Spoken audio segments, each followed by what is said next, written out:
our topic is non-neoplastic WBC disorders.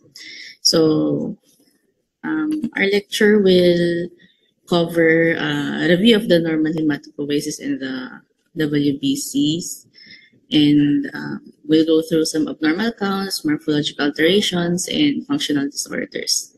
So first off, leukocytes or white blood cells. These are found within the bone marrow and the peripheral blood and tissues.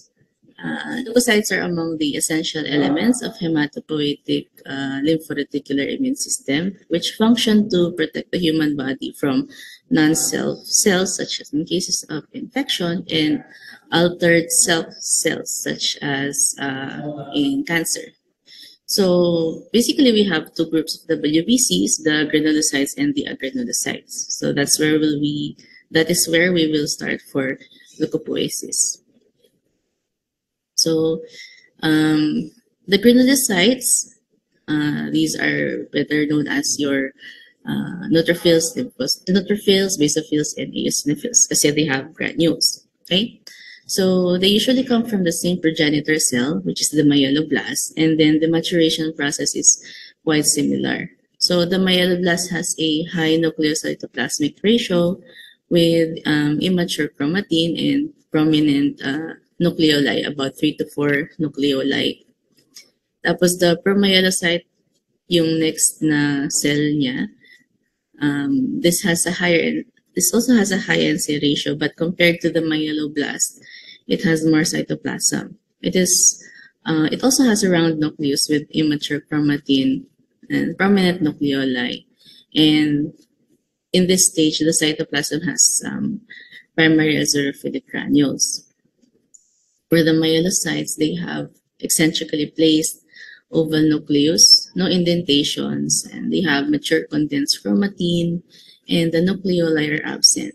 They have more cytoplasm than the promyelocyte and have less primary granules and more secondary azurophilic granules. This is usually up to where the cell can undergo mitosis. Next to this is the metamyelocyte, which is the kidney bean-shaped nucleus. It has indentation and it only has secondary granules. Following the metamyelocyte is the band form or the juvenile form, which are also kidney bean-shaped with indented nucleus. They have more cytoplasm than the metamyelocyte and they only have secondary granules. The mature forms, below, they're usually bilobe, or they have their own bilobes, multiple lobes. Eosinophils have 2 to 3 lobes, neutrophils have 3 to 5. For basophils, note that the lobes are not readily seen because the black-purple granules would cover the cytoplasm. Okay, so for monoblasts naman, we go to the agranulocytes, monoblasts, and lymphocytes. So for monoblasts, the nucleus is round to oval and irregularly shaped, and it has 1 to 3 nucleoli.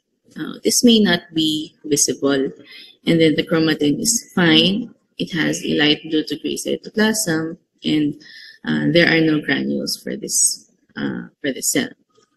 Sa promonocyte naman, they have irregularly shaped, folded, and we have brain-like convolutions sa nucleus nila.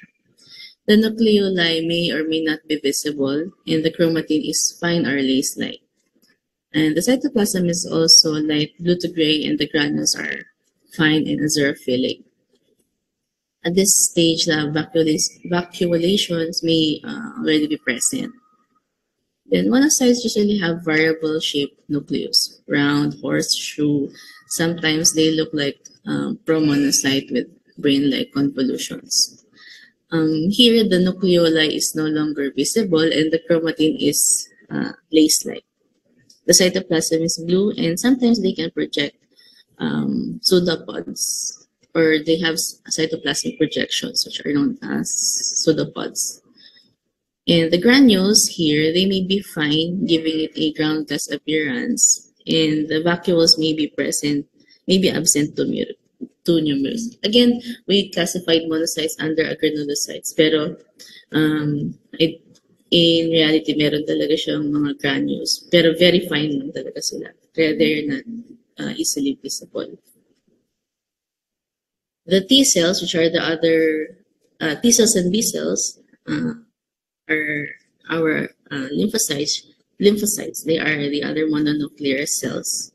So they are further divided into B and T cells. So one of those is involved in cell-mediated immunity, and the other one is for humoral immunity.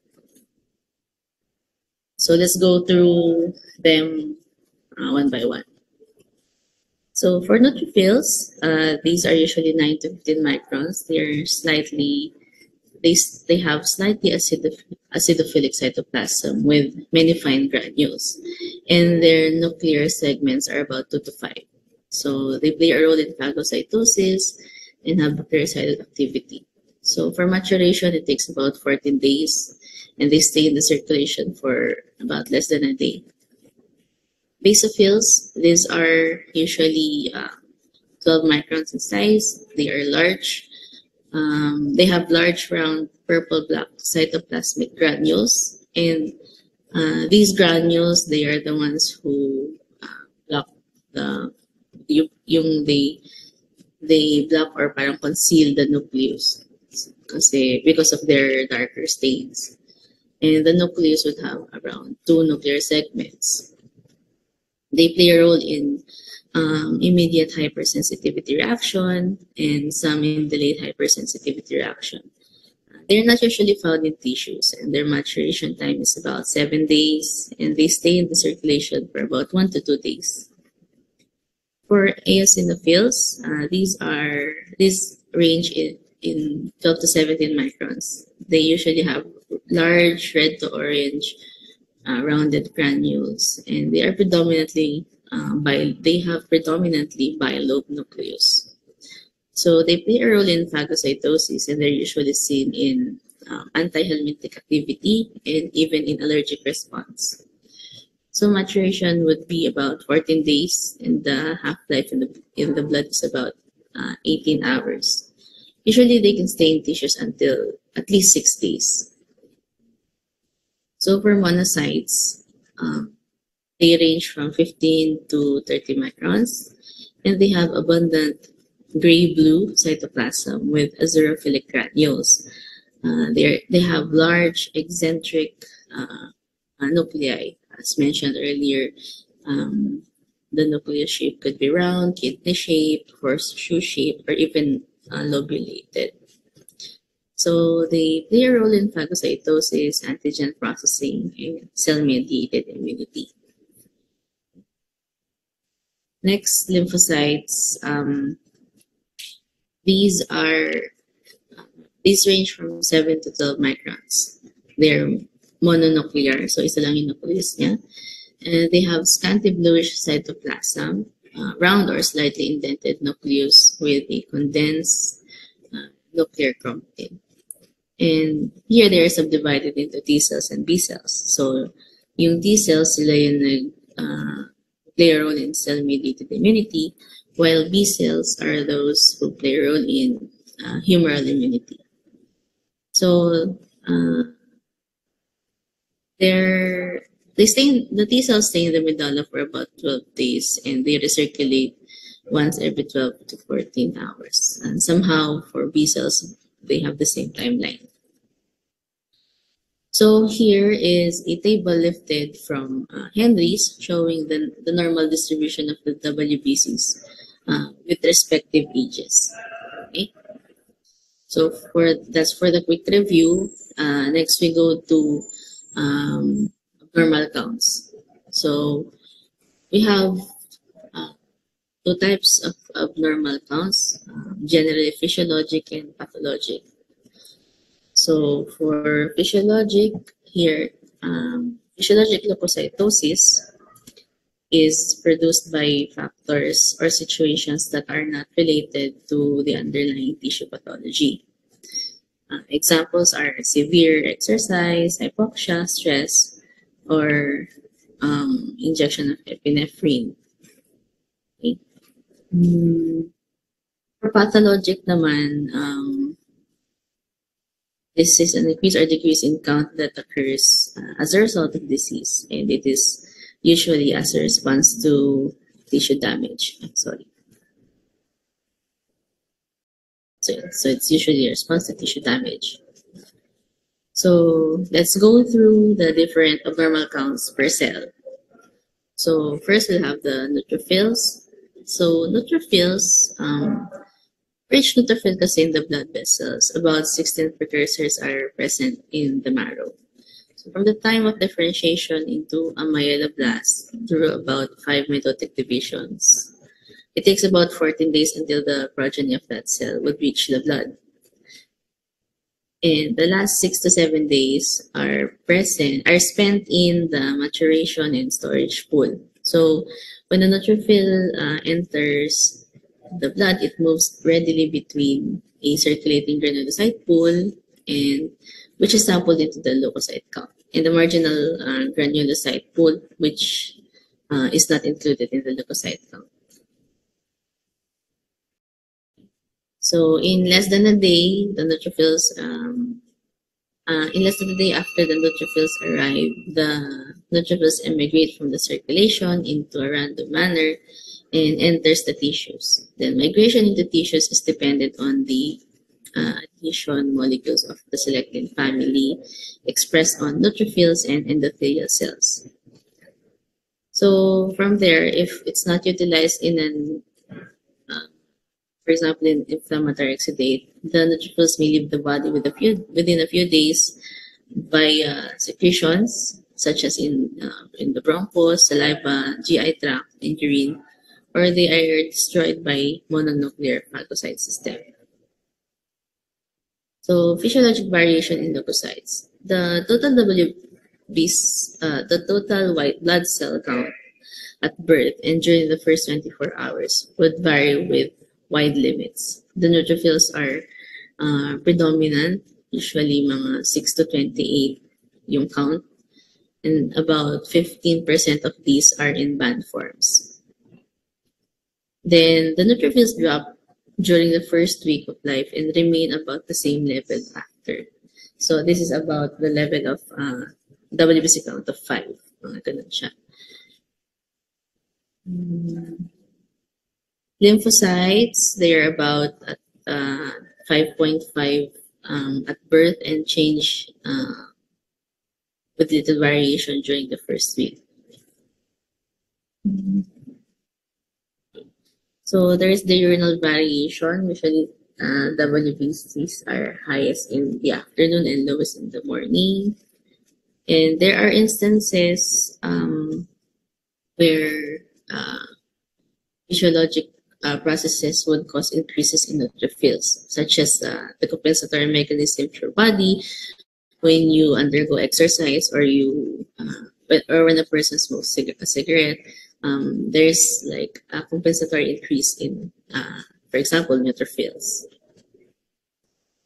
So there are factors affecting the neutrophil count, and these are the primary factors: the rate of inflow of the neutrophils from the bone marrow, the distribution of neutrophils in the marginal granulocyte pool and the circulating granulocyte pool of the blood, and the rate of outflow of the neutrophils from the blood into the tissues. So neutrophilia. This refers to an absolute concentration of neutrophils in the blood above normal for age. And this is usually seen in acquired disorders. Pero pwede din siya in physiologic disorders, but in the context of medicine, we will consider syempre the acquired disorders.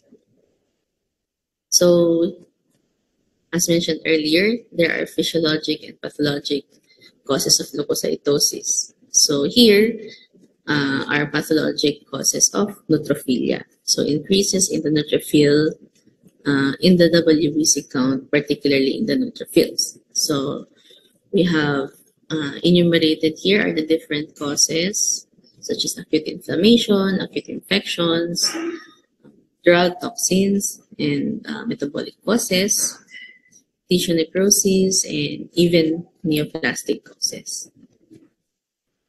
So when the treatment of the infections with antibiotics can modify the leukocytic response to infection. For steroid therapy, although it can cause neutrophilia, this tends to impair the host response to infection, probably because of diminished movement of neutrophils into the tissues and decreased lysosomal stability. For pronounced neutrophilia, which is occasionally seen in non-hematologic neoplasms. So these are the ones that could be seen secondary to several factors, okay, such as your tissue necrosis, underlying infection.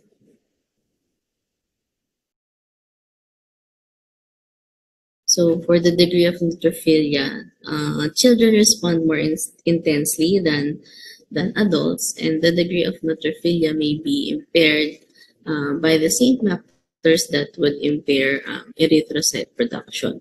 For example, iron, folate, and cobalamin deficiency, or by bone marrow failure due to other causes.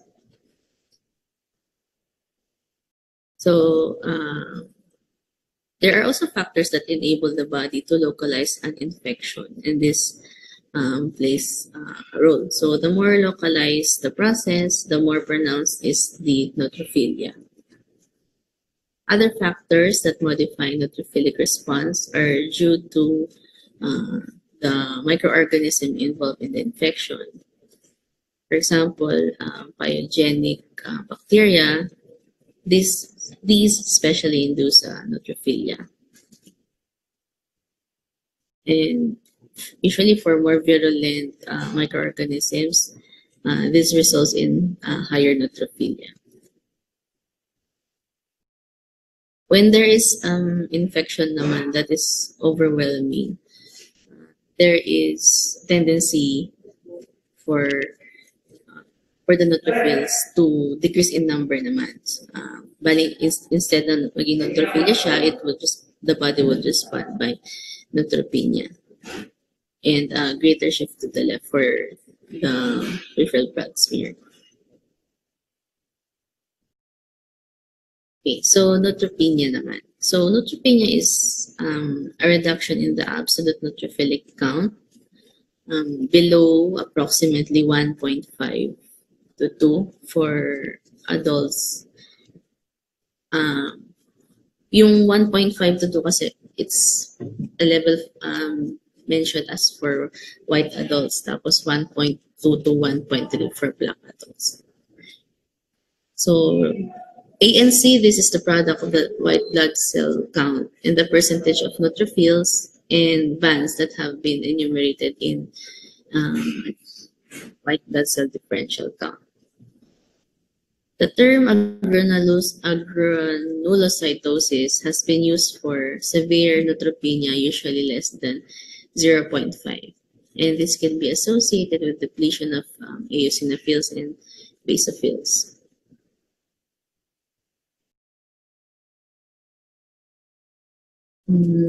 There's also a term called severe chronic neutropenia, which refers to ANC that is less than 0.5 that occurs for months or years. And this is usually with disease that primarily cause neutropenia in the absence of other cytopenias. So if the neutrophil count is less than 1, the risk of infection is considerably increased over normal.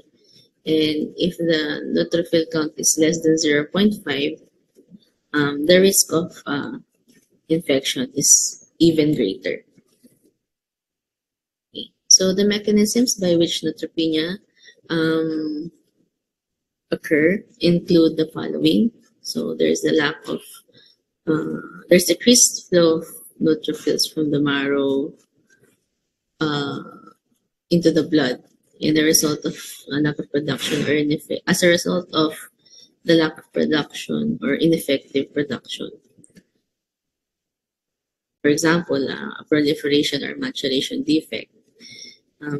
Another cause is an increased removal of neutrophils from the blood in case of survival defects of the neutrophils, and altered distribution between CGP and MGP and combinations uh, of all these mechanisms. So other neutropenias may be inherited as part of an autoimmune disorder or acquired secondarily, such as a cause of a toxic or drug associated insult. So here are key causes of neutropenia. Drugs, for example, they are an important cause of neutropenia, and they may act in different ways and affect progenitor or mature cell populations. And drugs are the most common cause of acute neutropenia. Specifically, drugs such as cancer chemotherapy agents or even antibiotics. That's why in some patients who take chemotherapeutic agents, if they expect that these drugs would bring down the neutrophil count, before they start chemotherapy, they give medications that increase the neutrophils. I don't know if baka na-encounter nyo na yun sa pharma. So other causes, we have toxins such as alcohol and benzene compounds, and radiation. For radiation kasi, this alters and destroys the bone marrow progenitor cells as well as the bone marrow stromal elements. And also intrinsic defects such as Fanconi's, Costman's, cyclotropenia, and Chiyak-Higashi. So other causes of neutropenia could be immune-mediated, hematologic, and infectious. As you mentioned kanina, yung overwhelming infection. And other other causes such as starvation and hypersplenism. So here are a few morphological alterations in neutrophils that we will go through. So first we have dull inclusion bodies, and these are small oval inclusions in the peripheral cytoplasm of neutrophils, and they stain pale blue with right stain. They are remnants of free ribosomes or rough or remnants of the rough ER, and they persist from an earlier stage of development. Toxic granulations naman, these are dark blue to purple. So here in this picture, ito yung dull bodies natin. So for the picture below, here would exemplify toxic granulations. So neutrophils normally have granules, but for toxic granulations, they are more prominent when you see them under the blood smear. They are dark blue to purple cytoplastic granules. They can be seen in metamyelocytes, bands, or neutrophilic stage. And they are peroxidase positive and may be numerous or few in number. Less peroxidase activity may be seen in toxic.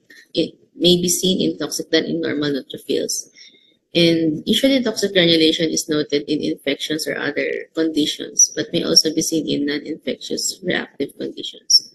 Sa lab, usually na-encounter namin ito when the clinical consideration of the patient is sepsis. Usually the clinicians would ask us if we could see toxic granulations in peripheral blood smears. There is condition na Alder-Rayleigh anomaly. This is also a zoophilic granulation, but it resembles toxic granulation, but it is not related to infection. So Here are photos of leukemia toxic neutrophilia with left shift and toxic vacuolation. So pag sinabi natin left shift, parang you would see more immature forms of the white blood cells. Okay. Cytoplasmic vacuoles are seen in infection that would indicate phagocytosis. In Belger-Hewitt anomaly, usually here the neutrophils appear more bilobe. So Belger-Hewitt anomaly is a hereditary autosomal dominant condition which involves failure of normal segmentation of the granulocyte. So usually, 'di ba, ang neutrophils natin 2 to 3 lobes siya. So for Belger-Hewitt, usually dalawa sila. Next, we have Jajak-Higashi. This is a rare autosomal recessive disorder. Here, the granulocytes, monocytes, and the lymphocytes would contain giant granules. The pathogenesis of this is linked to an abnormality in granule maturation, causing enlargement and sometimes fusion of the granules and vesicles. So, for this case, there is abnormal leukocyte function. So, for the functional disorders of neutrophils, we'll be discussing these, except for LAD. I think I removed this na para mas focus tayo dun sa tatlo. So, as described, some inherited disorders have altered morphologic appearances, but can have normal granulocytic functions. For these cases naman, they have essentially normal morphology on stained films if you view them under the microscope. So for chronic granulomatous disease, this is a primary immune deficiency affecting neutrophils, eosinophils, and macrophages and monocytes. It results from the inability of the phagocytic cells to kill intracellular microorganisms. The patients would present with recurrent bacterial and fungal infections.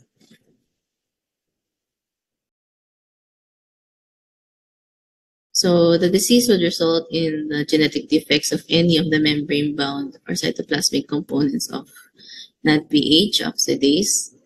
So here, this enzyme complex is not assembled and is inactive in the resting cell, but with cell stimulation, the membrane and the cytoplasmic components come together and are assembled into the active NADPH, which can begin yung active NADPH oxidase protein complex. So once this is assembled, this is responsible for the production of superoxide anion, as well as hydrogen peroxide and hypochlorous acid, which are molecular mediators of microbial cell death. So here, the leukocyte abnormality again is the inability of phagocytic cells to kill the intracellular organisms. They appear normal when you look at them under the microscope. So again, here are the manifestations of chronic granulomatous disease. Next, we have myeloperoxidase deficiency. Dito, there is, we have primary and secondary. For primary, this is a congenital disorder, which is not common. It is easily identifiable with automated cell counters, usually incorporating the measurement of myeloperoxidase activity in the differential count. The secondary type can be transient and corrected with treatment of the underlying disease. And this may occur secondary to conditions such as myeloid neoplasms, drugs, severe infectious diseases, diabetes mellitus, and even pregnancy. So again, function is impaired, morphology is normal. Chiajia Higashi, na-mention na natin ito kanina. So the mutation for this is in the CHS beige gene, which codes for CHS1 or the lyse protein. So the clinical manifestations of Chiajia Higashi are partial oculocutaneous albinism, photophobia, immune deficiency, neurologic defects, and frequent pyogenic infections.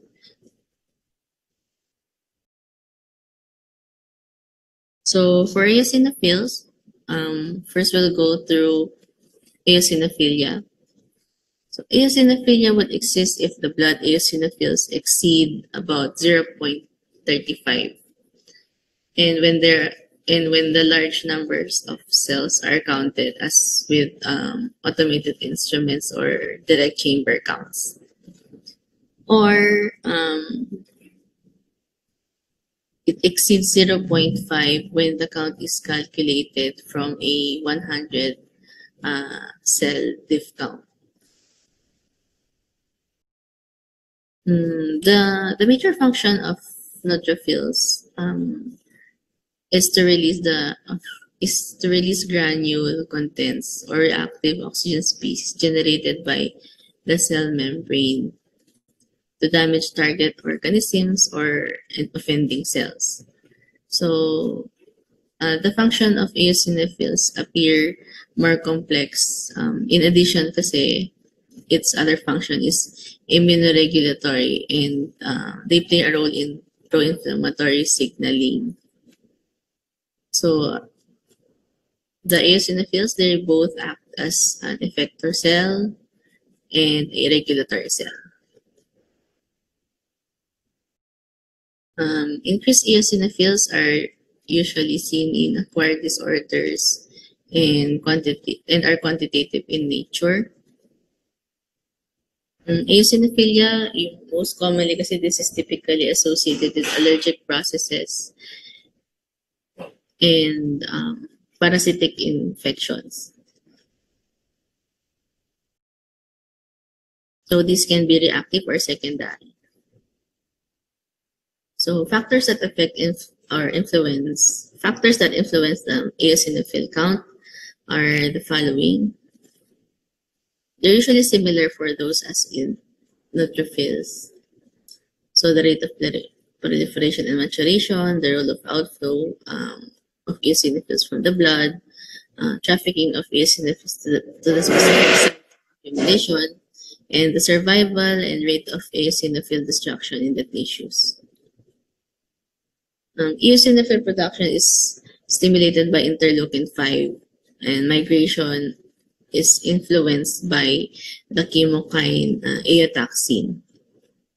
And these two factors interact in producing eosinophilia. So here are examples or key causes of eosinophilia. Again, they are seen in allergic reactions, in inflammation, in parasitic conditions, in non-parasitic infections also, as well as respiratory conditions such as your pulmonary eosinophilic syndromes.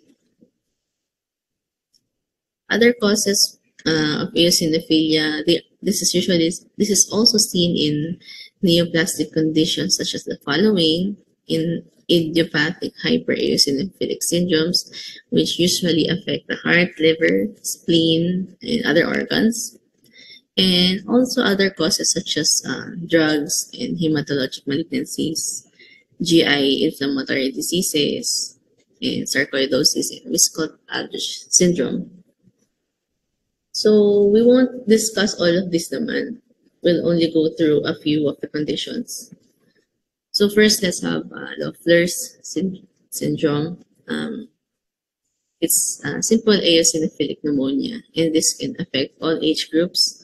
And this is caused by a variety of exposures, such as drugs, inhaled antigens, or even inhaled infestation.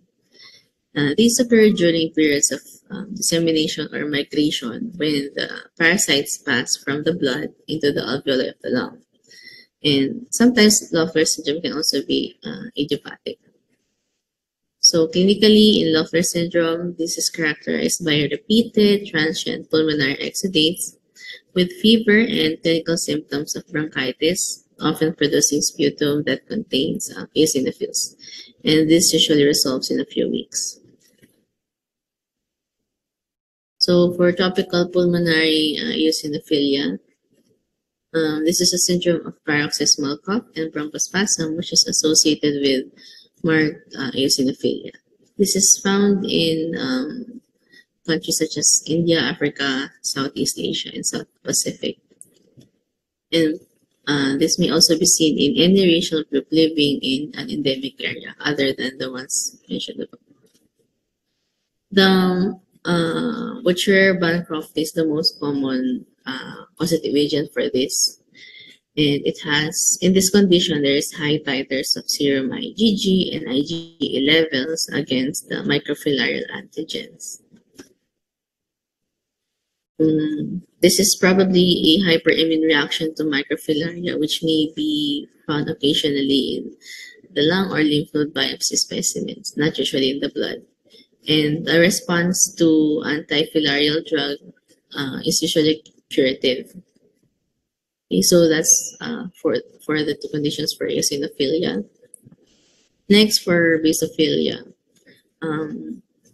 Here, this is usually seen in hypersensitivity and allergic reactions. So basophilia is an increase in the absolute basophil count above 0.2. So this can be seen in myeloproliferative diseases, in infectious diseases such as variola and varicella, following radiation and splenectomy, sometimes in cases of hypothyroidism, in chronic hemolytic anemia, and also in inflammatory causes such as collagen vascular disease and ulcerative colitis. So this is how basophilia would look like. So if you notice yung for eosinophils and basophils, yung count natin is more of the increased count. Kasi normally yung differential count for eosinophils and basophils, very few sila. So sometimes pag peripheral blood smear ka, they're difficult to identify because of their decreasing number talaga. So mostly for the disorders, we encounter them as having increased in number. Okay? Next, let's go to monocytosis. So this is an increase in monocytes above the upper reference value, usually greater than 1. And the most common causes are recovery from neutropenia and indolent infections. Other causes and associations of monocytosis are as follows. So you have infections, neoplastic WBC diseases, and other infectious causes such as tuberculosis, and inflammatory conditions also. For monocytopenia, this is decrease in circulating monocytes, usually below the reference value of 0.2. Okay? Few studies have dealt with monocytopenia because usually there's a large number of cells that must be counted in a differential count to obtain reliable counts of the monocytes. And usually the distributional bias of for monocytes is different in wedge blood film compared to spinner-made blood films. And whether there is an availability or fairly recent automation allowing large numbers for monocytes to be counted routinely. So with prednisone therapy, monocytes would fall during the first few hours after the first dose, but they would return to the above original levels by 12 hours. So this is one of the causes of monocytopenia, prednisone therapy. Monocytopenia can also be seen in hairy cell leukemia. So, yun nga. Since cytopenia is an uncommon and isolated finding. So, next we have lymphocytic and plasmacytic disorders. So, lymphocytics, in normal individuals, the absolute number of lymphocytes are and T cells, they are usually highest in children. Okay, so the percentage of lymphocytes in the blood is normally about 50% in the first 5 years of life. And during the first decade of life, the absolute lymphocytic count and the absolute number of T cells would decrease, but they remain higher than observed in adults. Then by the time of adolescence, the absolute lymphocyte count and the absolute number of T cells would have leveled off to values that are observed until or throughout adulthood. Then, so in adolescence and adulthood, lymphocytes would constitute about 20 to 40% of all leukocytes, or yung lymphocyte count is about 1.5 to 4 for the WBC count, the differential count for lymphocyte. The normal CD4 and CD8 ratio, this is between 1 and 3.4, but values can be as high as 12 in reactive conditions. In neonates naman, the numbers of total T cells and CD8 T cells may be similar or decreased compared to adults, whereas CD4, they may be similar to adults or increased. Okay, so this is in the cases of neonates. Lymphocytosis. In lymphocytosis, the reference intervals are 1.5 to 4 in adults and 1.5 to 8 in children. So, pag sinabi natin na relative lymphocytosis, this is an increase in the percentage of lymphocytes, which can be present in various conditions, especially prominent in which are prominent in disorders of neutropenia. Lymphocytosis is an unusual cause of acute bacterial infection. Usually pag bacterial neutrophils yung tumataas, but it is commonly associated with viral infections. So these are the key causes of lymphocytosis: infectious causes, more of viral causes than bacterial; chronic inflammatory conditions such as ulcerative colitis and Crohn's disease; immune-mediated conditions; hematologic; and even stress. For stress naman, this is an acute or transient increase in the lymphocytes. So let's go through acute infectious lymphocytosis. So this is a contagious condition which is characterized by lymphocytosis, and it occurs mainly in children. The incubation period is 12 to 21 days, and it is the antibody and viral studies have indicated that there's a relationship between infectious lymphocytosis and Coxsackie virus A, Coxsackie virus B6, echoviruses, and adenovirus type 12. So far, no association has been noted with EBV, cytomegalovirus, or herpes virus. So, infectious mononucleosis and EBV infection. This is like the bulk of our discussion for lymphocytosis. So, when this occurs, when the primary infection occurs in healthy individuals during early childhood, usually the disease goes unnoticed. However, if the infection involves the healthy adolescent individuals or adults, this can result in the disorder which is called the infectious mononucleosis syndrome. So infectious mononucleosis is usually a self-limited infectious disease. So it is characterized by sore throat, prolonged malaise, atypical lymphocytosis, and the presence of large transformed lymphocytes.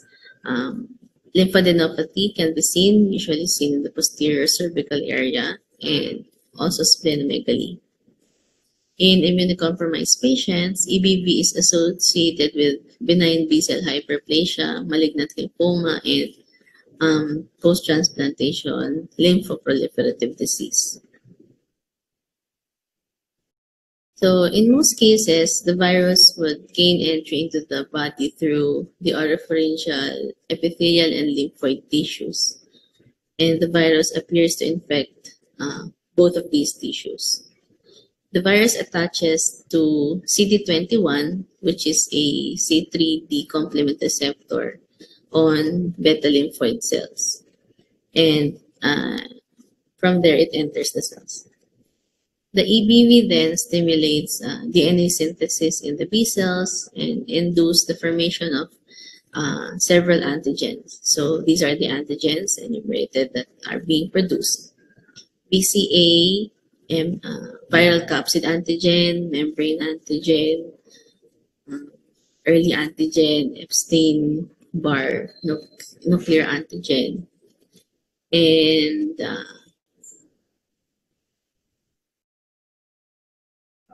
lymphocyte detected membrane antigen. So the earliest phase of the disease is characterized by infections of the B cells that proliferate, develop neoantigens or these new antigens. And they circulate and stimulate an immune response and synthesize immunoglobulin.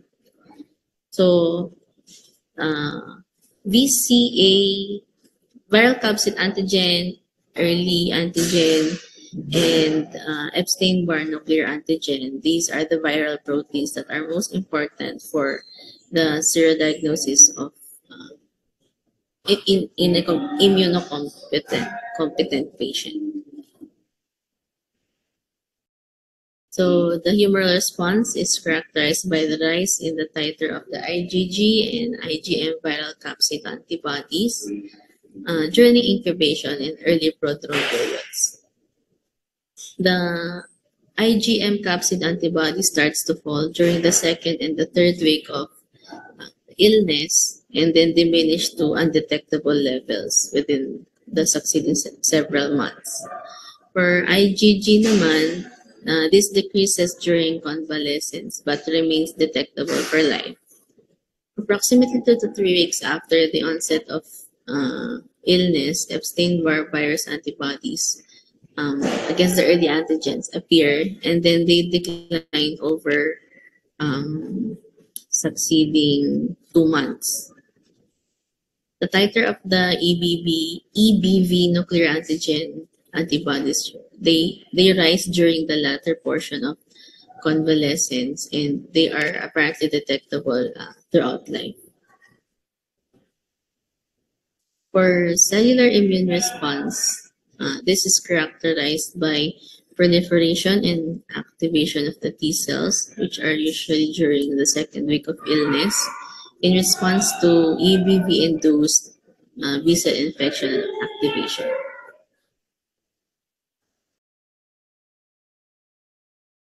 So because these activated T cells are derived mostly from the cytotoxic or suppressor cell subpopulation, marked suppression and destruction of the EBV infected B cells would occur.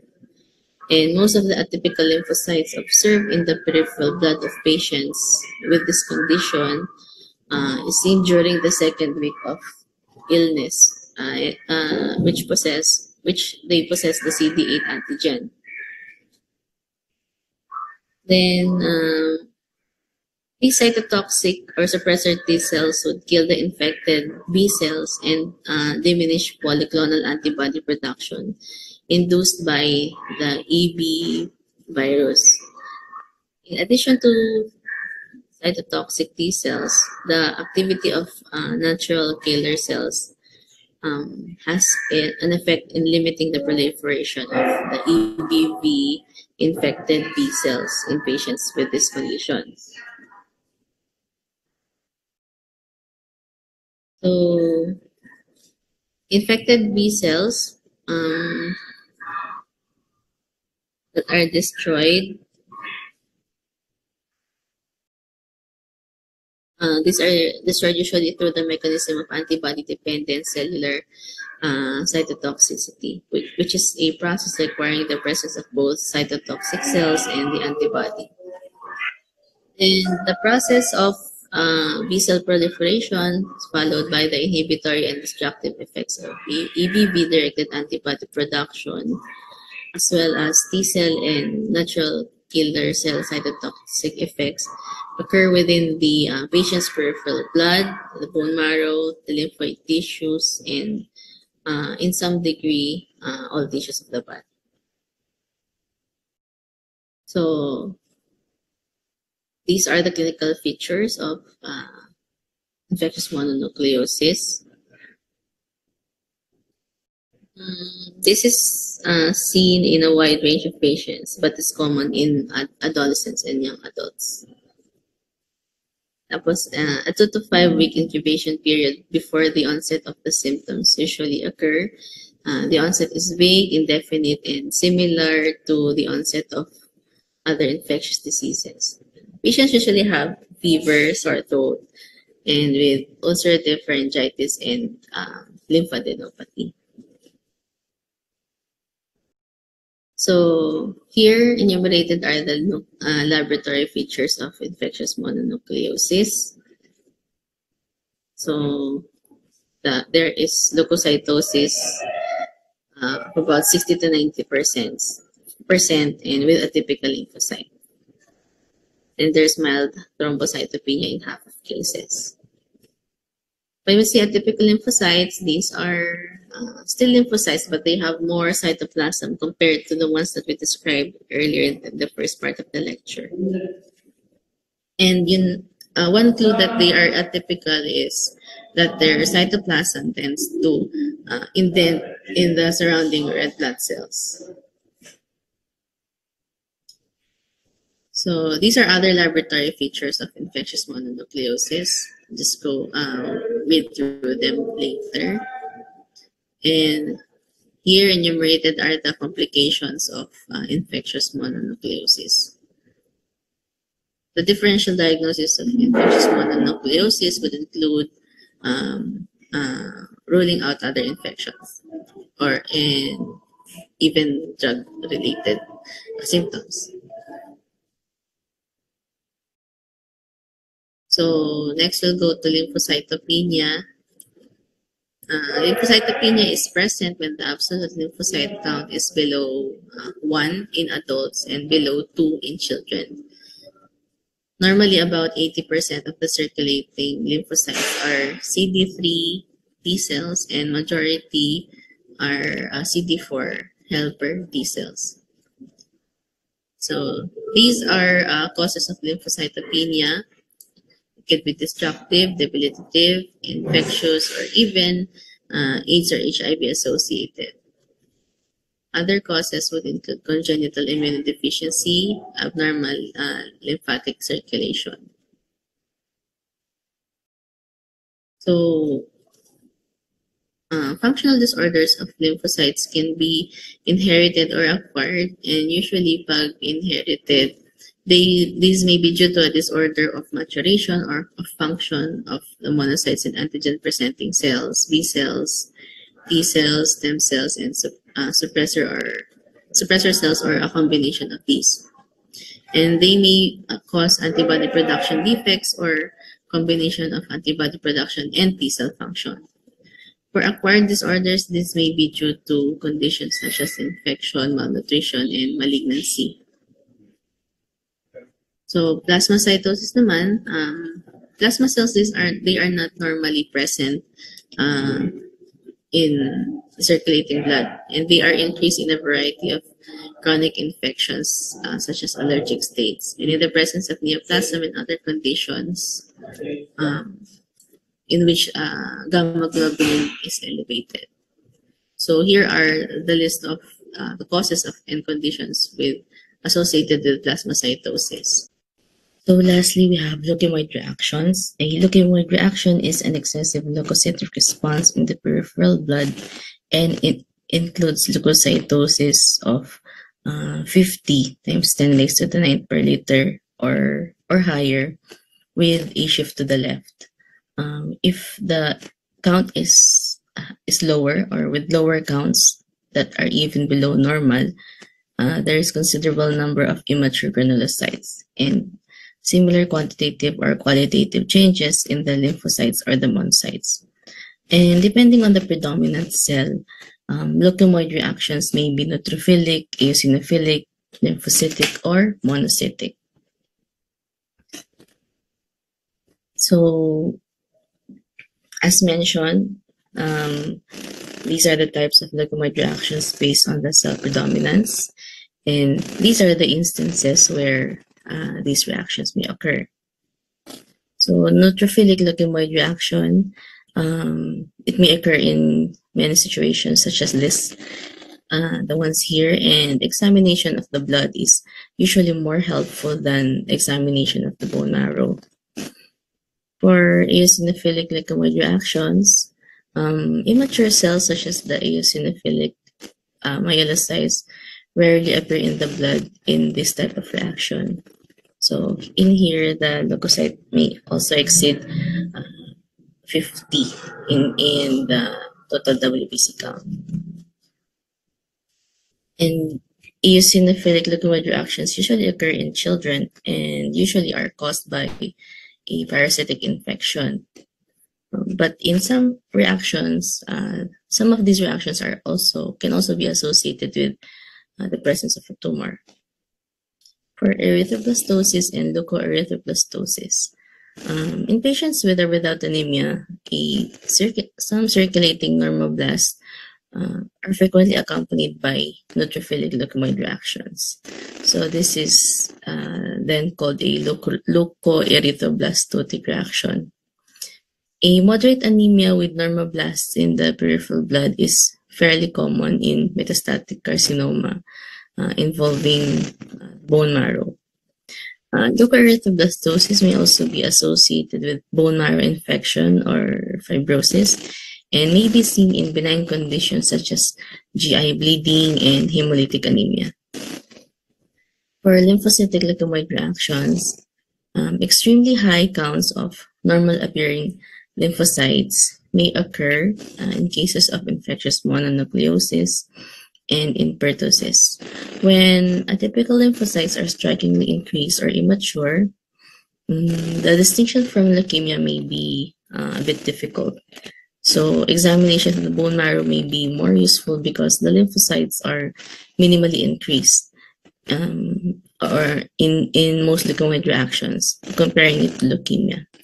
So flow cytometric studies of the peripheral blood or the bone marrow would reveal a non-clonal population of lymphocytes with a normal combination of cell surface markers in cases of benign proliferations. So here's a table differentiating the features of a leukemoid reaction to a leukemia entity. So the last few slides are the different methods in assessing white blood cells, which will be further discussed during the laboratory session. So before the time of automated machines, the hemocytometer method was used. Today, this is still used as a backup method in cases that the machine would encounter errors, or it can also be used to confirm the validity of the results issued by the machine. So the sample used here is blood collected in EDTA tubes. Nowadays, most CBC are run with the use of machines, and they are relatively have low cost, they use less time, and have an increased accuracy. Depending on the machine, they make use of different principal tests to run the tests. Peripheral blood smears. This is one of the activities during the lab session, And here, blood samples are smeared on a slide and stained for visualization under the microscope to better appreciate the morphology of the cells. So for bone marrow examination, this provides a semi-quantitative and qualitative assessment of the state of hematopoiesis. It aids in diagnosis of several hereditary and acquired benign and malignant diseases. And aspiration and biopsy are performed routinely together. So the biopsy would help you assess the bone marrow architecture. This can have a few bony spicules. So this is submitted for histopathologic processing.